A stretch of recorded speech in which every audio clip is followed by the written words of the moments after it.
Sitting over at the house. Hey, hi Donna, love ya. She can hear you, but you can't hear her yet. If she, Hello. well, she actually has to sit at my computer and hold on the space bar to talk. Did you get the check? Well, Yeah, I did. I haven't tried to deposit yet. it's good. Well, it's written in green. It may not look very well seen. Hey. Oh, hey.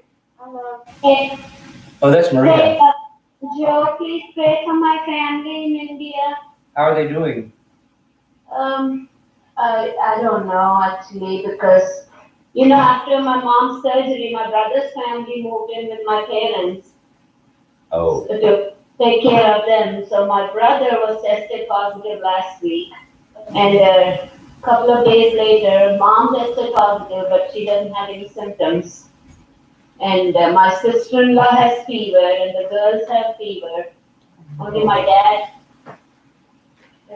is tested negative, but I don't know, sometimes they don't tell everything. well, Donna has tested positive as well.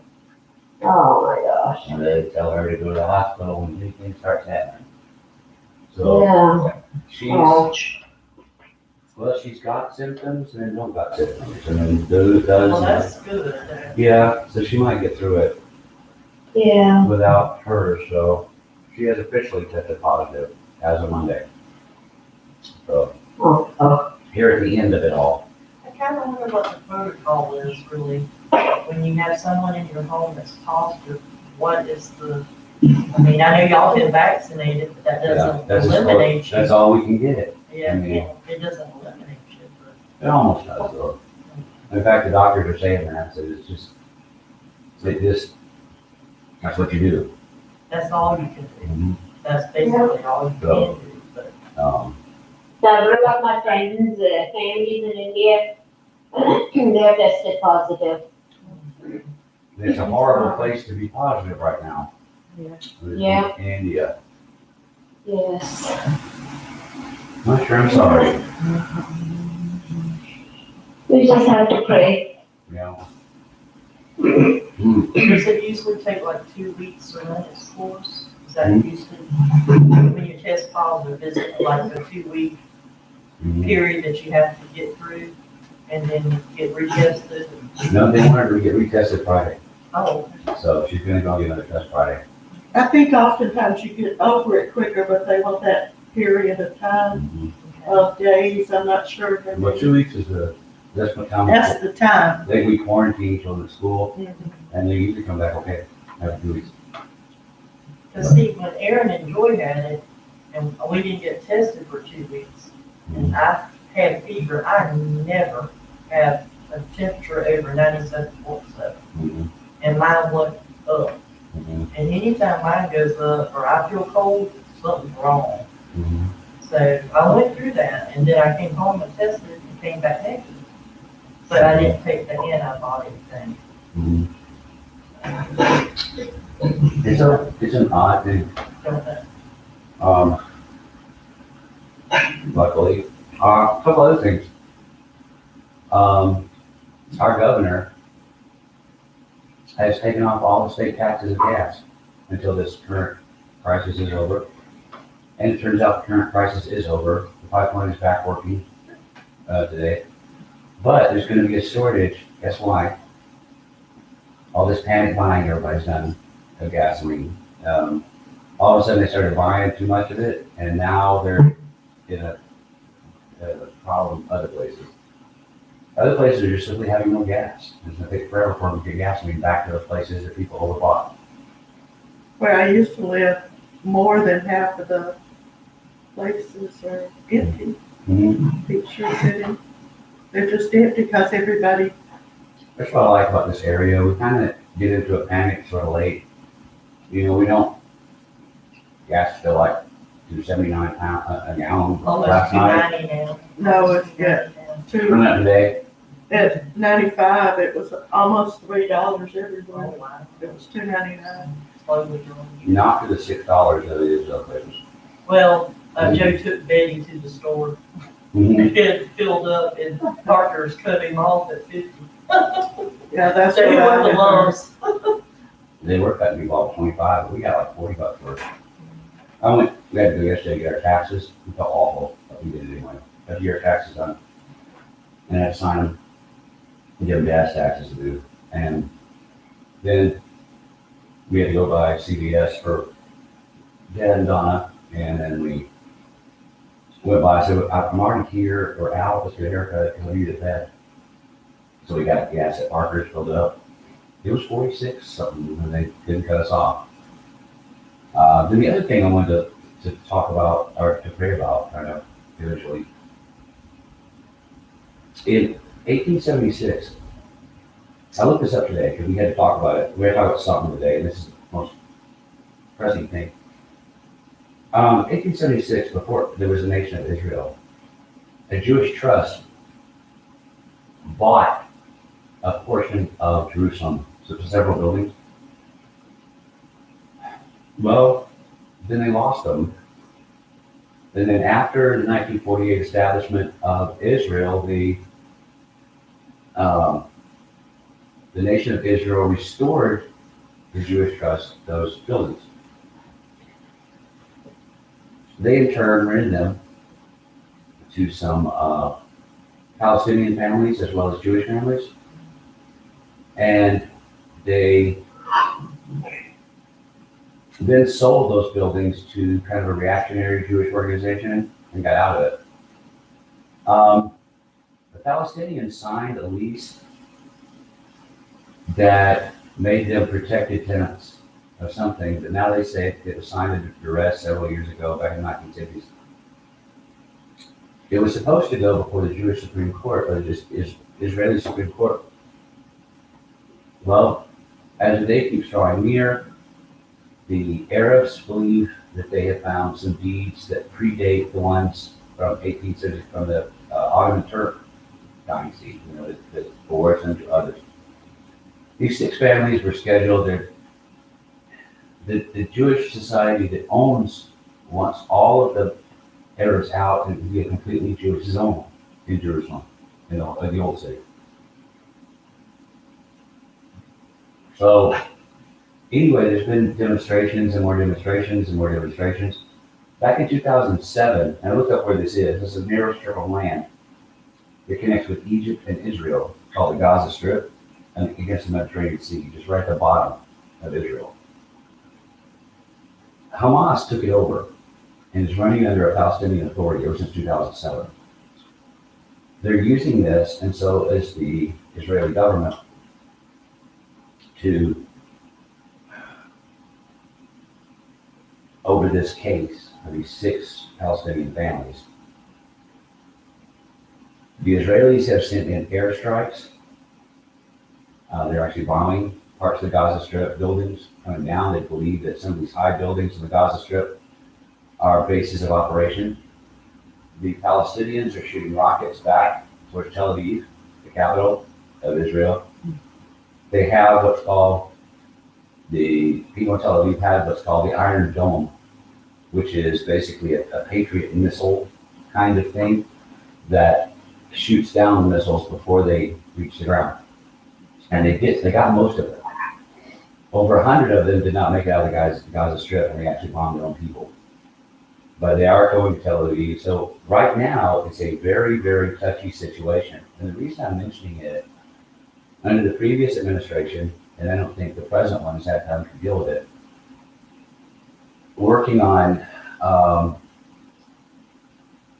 Americans, I don't really think it was the president, I think it was more the vice president. They moved our embassy to Jerusalem. So that's where our embassy is. It is in the old city where all of this is falling down, nightly riots and things like that. There is a very, very strong movement in the United States to support Israel at all costs. This has happened over and over, and this will probably blow over. But there's already been several people who have lost their lives on both sides of it. So we need to pray about this. This could easily, and maybe it's because of where I'm at. I'm ending the year in world history. We're talking about World War I, we just finished, and then World War II. both of these battles, both of these huge, big world wars killing millions of people, started very small. Kind of like this. People getting on sides. But don't we supposed to be with Israel? Because they're also, According to scriptures, no. no, I thought that's Mm-mm. what it said.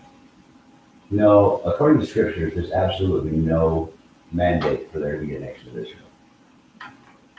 That has already divided its time. Its time of usefulness. According to scripture, no. Where it comes into the Christian way of thinking, in fact, there's a big movement right now. If you see late night TV, Mike Huckabee is on there. We need to restore the nation of Israel to make it safe for Christ to come again. We need to return Jews to Palestine. In 1948, when they established the nation of Israel, they hadn't been one until 1948. And when they established the nation of Israel, the United States was big behind it, and it came from a misunderstanding of scripture. The premillennialists decided that there had to be because they believed that Jesus would come down for 1,000 years and reign from the actual throne of David in Jerusalem. But according to scriptures, no, there doesn't have to be. In fact, there hasn't been a nation of Israel for most of the history since it fell in 87. It's only after World War II that there was a push for the Jews to have a homeland again. But isn't that more political beliefs than actual beliefs? It is, but there are people that believe it is a religious mandate that there be a nation of Israel for that purpose, for Christ to come back. But there's nothing in the Bible about it. Well, I always thought that Israel was God's people. And They if were. you go against God's people, then you're the. They were, but all Christians everywhere are the new Israelites, the new Jews today. There really is no Jew and Gentile today, even though we still try to make that division very, very prevalent. I don't think in all practicality there is a Jew and Gentile today either, anyway. I think the two have so totally, what's the word, intermingled, that it's hard to tell one from the other. I think that Judaism has probably gone off on its own, from where the Bible was. Not far away from it, but it had gone on its own, and a lot of those things were not there. In fact, it's impossible. It's impossible to practice Judaism. It has been for 2,000 years. I feel very uncomfortable going against Israel. Well, it is a thing, and it is kind of our history. It is our past.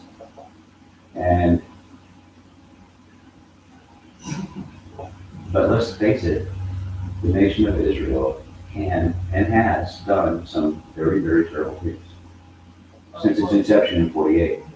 Well, even with God destroying whole countries and everything because of what they did, I'm not saying they're right, what they're doing, but destruction has happened on people that God felt was needed to be wiped out. And some of them were Israel, or Judah.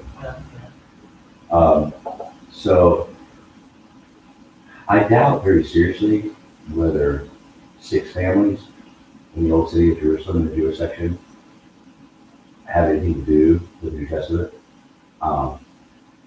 And really this has to do with, and the kid was asking me what it was all about today. And so I showed him on a map where Israel was. It's surrounded by Arabs, Arab countries, and then around them are Arab countries, And I said, look, these people are the descendants of Abraham's son, Isaac. And all these other people are descendants of Abraham's son, Ishmael.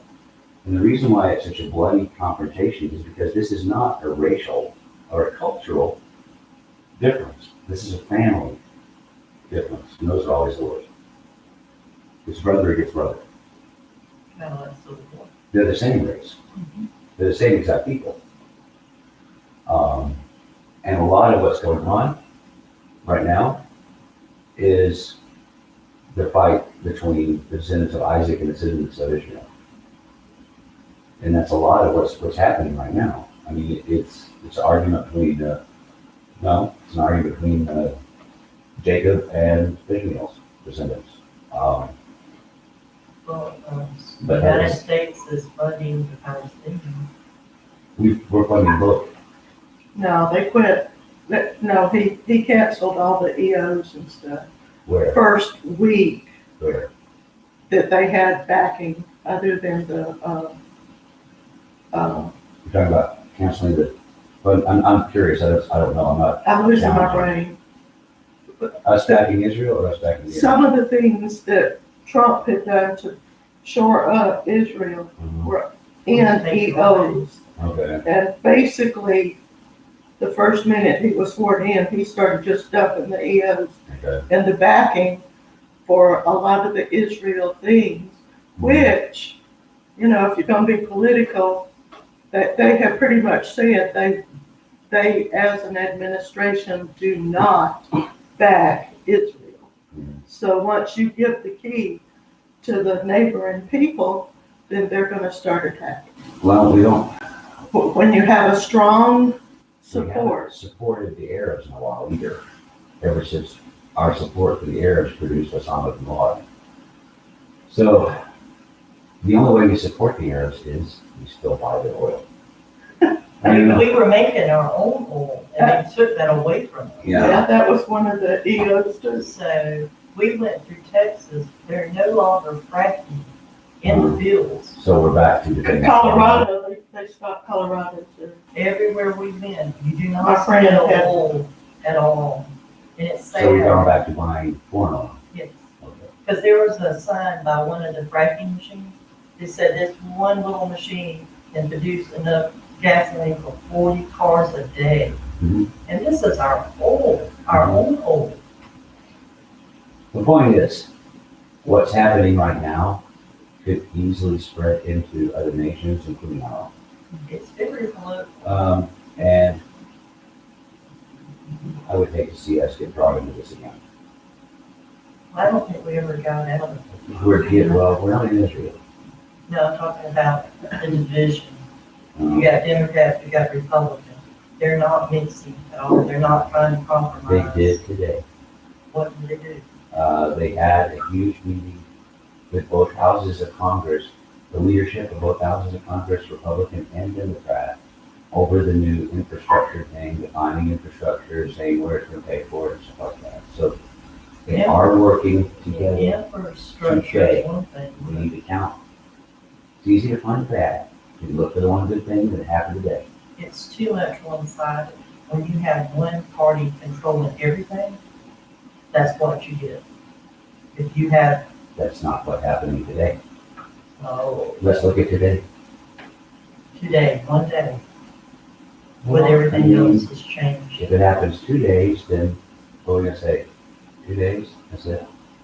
Well, I heard somebody It's every say, day. they said today that only people look at the D at the end of the quote is the only thing that they look at. That's all they care about is the letter after Mhm.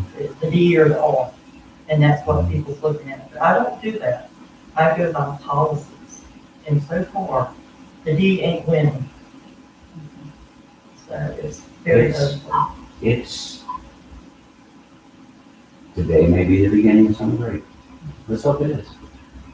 And I think it's gonna take, 24 to change, or 22 to level out the houses. It's the only way It's it's pretty going. level now. It's all different. There's a very slim, some of this gridlock. And then you got the vice president being the tiebreaker. So you tell me how that's gridlock. You're ignoring Kim filibuster. You can't, They're trying to do away with that. they can't. They're trying. Everybody's trying all the time. They tried to last time. Now the other side's trying to, but you can't. One thing I can say though, I do believe that this is getting so messy that people might realize that they may not have went the right direction. You know, we were pretty messy before. But But I we can need to get to handle, where we need to be. Bible is probably more important than political discussions. You this word prayer?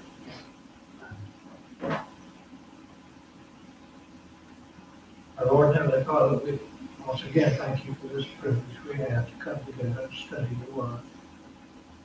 Please help us, Father, and be with us as we study your word. Help us to get the meaning that from it, get strength from it, get stamina. Heavenly Father, deepen our beliefs in your word. Be with those who are ill and unable to attend.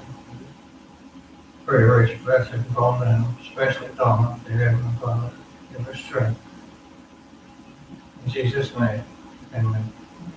Okay, now, he has just sent out, we're in Matthew 10. He has just sent out his disciples, told them not to ever even prepare for where they're going to stay or eat or anything like that.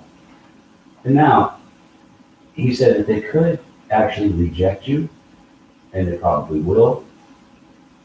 And then in verse 16, he is prefacing his comments on, he knows what he's doing. I don't want to say he knows he's doing it too soon, but he does know what he's doing is dangerous. It was dangerous for them, so he warns them.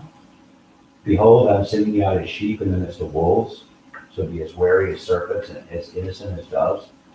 But be on guard against people, for they will hand you over to the courts and flog you in the synagogues, and they will even be brought before, and you will even be brought before governors and kings on my account as a testimony to them and to the Gentiles. When they hand you over, do not worry about how or what you are to say, for what you are to say will be given you in that hour. For it is not you who are speaking, it is the Spirit of your Father who is speaking in you. Then in verse 21, before we go back, he's talking about how dangerous this is. A brother will betray brother to death, and a father his child, and children will rise up against parents and cause them to be put to death. And you will be hated by all because of my name. It is the one who has endured to the end who will be saved.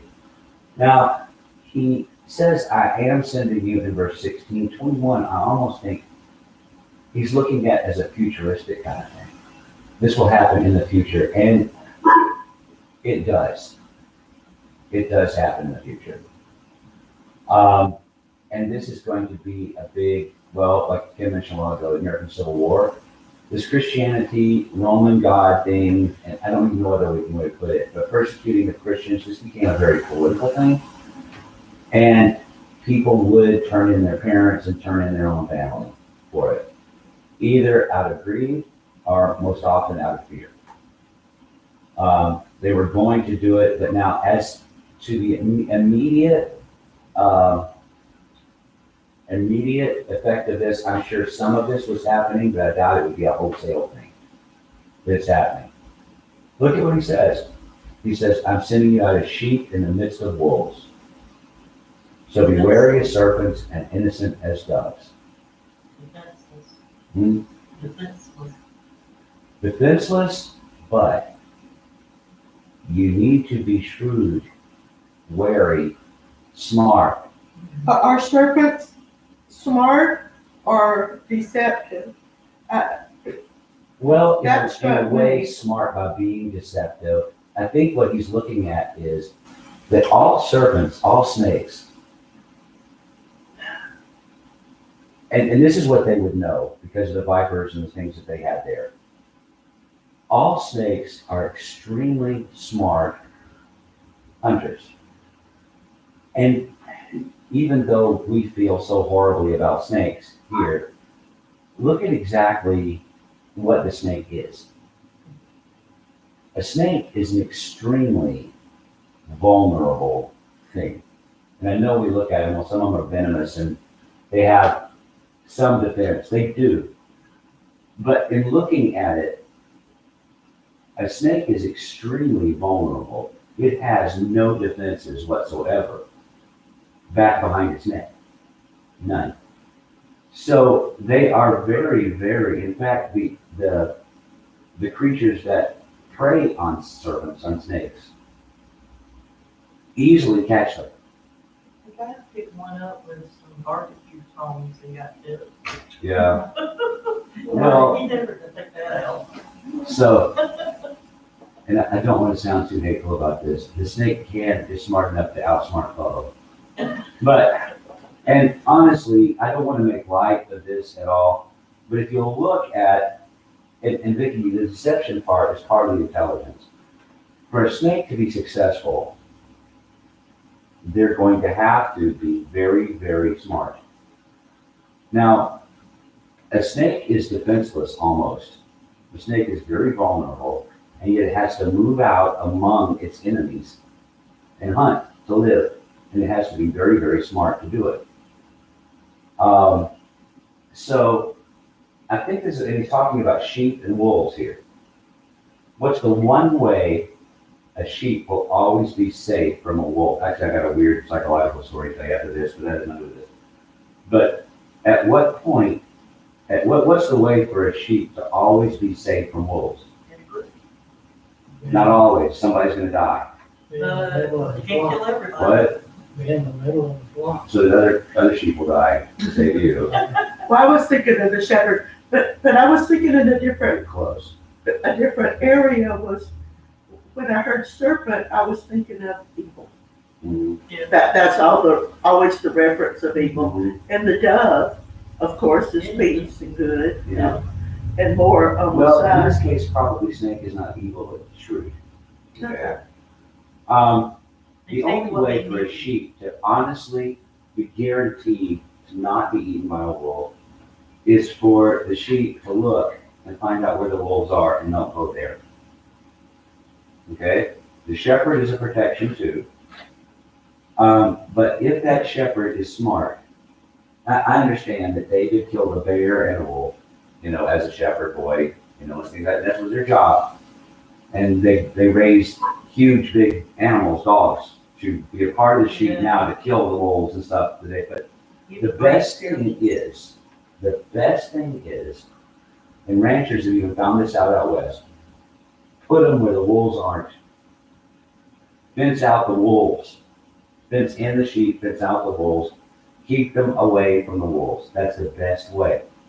So when you're looking to go through this life, what are you to be? You are to be innocent. Okay? Stay away from people. Stay away from evil. Okay? Sounds pretty So good. be innocent like the dove, but smart like the serpent. Because for a serpent to live, it's going to be smart. Look how vulnerable they are. I mean, honestly, we had a deadly serpent, Don and I did, in the backyard. One that could have killed either one of us. We killed it with a shovel. The two of us. Neither one of us are venomous. We got the snake. If he's going to kill us, he's going to really have to catch us not looking, They right? really want to get away. That's all they really want to do. And that's all they want to do too, from evil. It's a pretty good illusion. The only thing that's wrong with this is that there is this huge, big fear between man and serpents, snakes today. But they are very smart. Could it be because it was the symbolizing of the fall of mankind in the Garden of Eden? Well, That's kind well, of. as a psychology guy, okay, I can tell you this, that our fear, I thought so too. I thought the enmity between, and it turned out to be true. The reason people are afraid of stuff they're afraid of is a psychological thing. It happens when you're so small you can't remember. The fear of spiders, snakes, high places, Closed in places. claustrophobia, closed in places. This kind of, I think we inherit from other people as we're growing up. Honestly though, from looking at this, I thought, that this was just kind of normal in all of mankind. It's not. There are people that are afraid of bizarre things.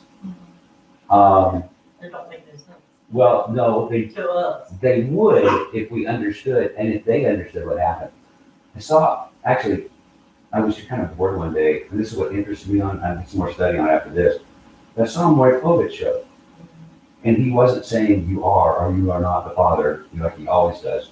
He was looking into this, and there was the typical people about reptiles, snakes, rats, stuff like that.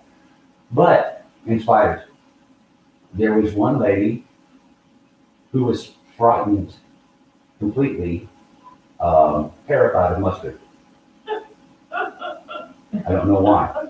I mean, I'll tell you my own experience with this. There was another guy that was terrified of peaches. It was so bad, he was taking a shower one day, and his wife or girlfriend or whatever had bought peach flavored shampoo, peach scented shampoo. Had a picture of a peach on it. He noticed it. He was across the street. Tore down his curtain. Well, now, here's this now. This is something I had to explain to Donna because she loves them and I love them too, but I won't eat them. There was, when I was little, near our friend's house, a little shack that sold snacks that kids like, so they're unhealthy. And it was the neatest thing. They took a packet, a sack of Fritos, and they cut it open, and they dipped a thing of chili in it and called it Frito pie. And I ate it and loved it and went home and got sick and threw up all night. To this day, I was like maybe 5, 6, or 7 at the time. To this day, I don't eat Fritos. Joe did that with chocolate ice cream. He ate so much, he got sick. He And the problem is he probably still likes the taste of it, but doesn't want to eat it. don't want to eat. That's the psychology thing. I think that's the problem we have with snakes more than anything else is and maybe that's right because people have started off being afraid of snakes because they are dangerous and they can kill you. And we've passed that fear to the majority of our ancestors. Our descendants. Now, the one thing, what? I'm gonna ask you this, like also why he said what he did in scripture was the snake was also smart enough to be outwitted Eve. Mm-hmm. And of course, everybody knew it at this time also. And I think that's why he said be a smarter snake or something. And the vulnerability I was talking about is part of the curse, Okay, the last psychology thing I'm talking about has to do with the sheep in the midst of the wolves. Psychologist, shepherd, out west. Folks, I saw this on one of my psychology professors showed it to me. This is the most bizarre thing I have ever, not the most bizarre, but this is very bizarre. A shepherd who is a psychologist out west had a huge sheep farm. And he was losing his lambs to the wolves for obvious reasons. So he could not afford to, and there wasn't any way to fix his fence. It was so big, the wolves could still get in. He could not keep the sheep up and could not hire enough people to protect them. So what he did was he found something cheap at the university that he worked with that were emetics, which makes you throw up. When he would find a sheep carcass out in the wild, he would lace it with these drugs. So when the wolves ate it, they would become violently ill. Guess what happened? I saw a pack of wolves circle a lamb. When the lamb walked towards any wolf, it would scream and run. My grandmother did that with the dog. Mm-hmm. They always claimed, once they got the taste of blood, and straight chicken. Mm-hmm. And so that's exactly what she did. And the dog didn't kill any more chicken. But they say you cannot almost even tie it around their neck for death. Mm-hmm. Sometimes words. They got these wolves. Now they only left his sheep alone. They associated with his land, but he never lost another lamb for years because he didn't teach the sheep. He didn't protect the sheep. Well, that's He like taught the wolves. the dogs with the salivation with the bell. So, Yeah. That is Pavlov. Yeah. But just the reverse. if you think about it, he fed his dog and rang a bell. Mhm. Somebody turned that around the other day and asked us this in psychology class.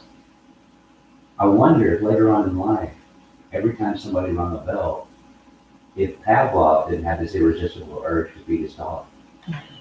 Yeah, possible. It does happen that way. I mean, it does happen. I can tell when they have something that I like to know into, that I'm hungrier But I didn't realize. because they don't have that many things. I have like 4 dogs, so when I just looked at them one day and said, "Are you hungry?" and she went like this, and like that. I said, you must be hungry. And she got up and went to the kitchen. And I never realized she associated the word with being hungry. They do. I never dreamed to be that smart. And now, Coco, I rarely if ever called him Coco. I've invented these names for him ever since Donna and I began being his master, you know, that just came. And it doesn't take him long to respond to every one of them. You know, I called it for a long time, I called it Gator. And he came because he was alligator. And now it's hippopotamus, you know, and, you know, as soon as I say it. And then now it's another name that I've made up, I won't tell you. But it's, you know, it's bizarre how psychology works. But I think that's what the serpent thing is. This is probably a little quick. What's your invitation song? Oh. I got it.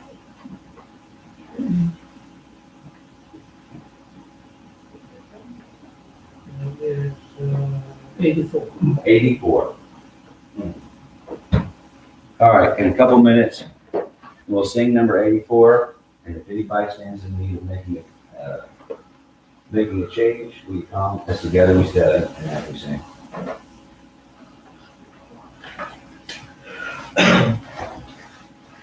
I must tell Jesus all of my trials. I cannot bear these burdens alone. In my distress, He kindly will help me. He ever loves and cares for His own. I must tell Jesus, I must tell Jesus, I cannot bear my burdens alone. I must tell Jesus, I must tell Jesus, Jesus can help me, Jesus alone. Shall we pray? Almighty God and Father of all, we thank you for our study together. We thank you that you'll be with us. We ask Heavenly Father, blessings upon Donna and on all those here who are sick, on Vicky's mother, and several others. Continue to care for each and every one of us, Father, and dismiss us from this place, but never from thy presence. In Christ's name we pray. Amen. You there, Donna? Some sounds coming from my computer right now. I keep hearing from that, it shocks me. Anyhow, continue to remember the things in Israel. I'm telling you, the things that I've seen as a student of history and as a teacher of it, there can be a lot of people killed over a very small fuss. You know what happened in World War I? And I never knew this before I taught it this year. I looked into it. This guy by the name, you know, Serbia annexed, or Austria annexed part of Serbia, and they sent their archduke to negotiate it. Well, a very clumsy terrorist group called the Black Hand tried to kill him by throwing a bomb under his car.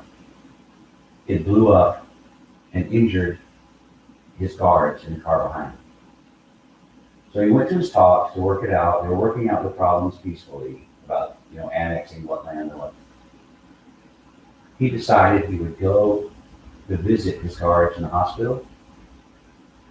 So he had his driver take him to the hospital. The guy took a wrong turn and was backing up to take a right turn.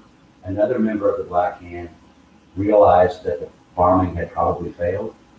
And so he took out his gun and shot his wife and then shot him. He died on the way to the hospital. And that's what started World War I. Shot heard around the world. Mm-hmm. Another one. And it's quite a deal. And oddly enough, that was the war to end all wars. And we've had so many since then, you know, all over the world. So what I'm saying is, I don't want to see American boys going off to war again. And there are several things that happen. This just happens to be the latest one that could easily trigger that if cooler heads don't prevail on both sides of the conflict. All right. A lot of people that want war, so So, prayer has to work. Super Sunday is a week and a half away. Y'all don't know when you're leaving? It don't look like it. Okay. It's up the grapevine. Well, talk to me after, you know, I may have something that might help. Is there anything else we talk about? Oh, Joy is on the verge of talking. Oh. But she went to the doctor yesterday and they told her she has too much fluid. Oh. And it's upsetting her. And I told her, I said, well, honey, you do look swollen. I said, is your blood pressure okay? And she says, that's fine. But she is waddling. One thing she can do about bodily fluid is, get in a tub and soak, swimming pool. Yep. But she can get in neck deep Mhm. and soak and it leaches out. Oh, wow. Yeah, and also that's a psychological thing too. Your body will get rid of water if it thinks it's got fun. Yeah, I told her, I said, lay down, put your feet up. She's still working, too. So she ain't gonna give up. So I told her, I said, they gonna have to make you go home when you're in labor. She probably right. You know, Donna's having good moments and bad moments. She's got body aches part right now. I don't think I've got it. I think I've got that stupid thing I always get because it feels the same. Everybody's different. Liz. Well, yeah, but it's the same thing I have twice a year. Because I sound the same. Well, Can't we you tell? went through that when we changed climates with going farther east, and we went right back through the pollen season and get it all. Something here in Keeps Georgia, following you I around. think it's the pine pollen, gets me twice a year. Yeah, it's about done though. When school ends, when I gotta talk, and when school begins, when I gotta talk. All right, that's it. It's amazing. See y'all Sunday, if not before. Maria, have a good rest of the week at school. Things are so big. Yes, y'all take care. You too. Tell your parents we're praying for I had it this on you. I have to. And I cut grass yesterday, so I can't, I hear funny. But when this canal gets, I hear funny. I can hear, but it's like, Is that Yeah. the lawnmower?